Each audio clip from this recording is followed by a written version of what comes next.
In front of me is HUAWEI P60 Pro, and today I would like to show you how you can set up screen lock. First of all, go into Settings and scroll down to access biometrics and password.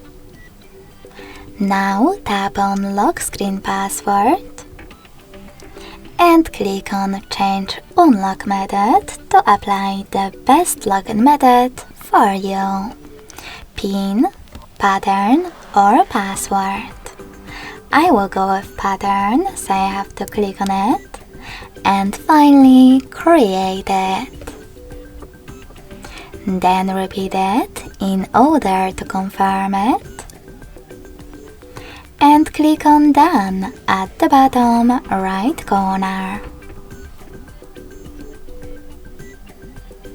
In this pop-up, you can add your fingerprint right away by choosing Add and following all of the instructions. If you don't want to do that, just click on Cancel. So now, when I turn off my screen, then turn it back on, I can see that pattern is now required. Thanks so much for watching. If you enjoyed this video, smash that like button, comment and subscribe.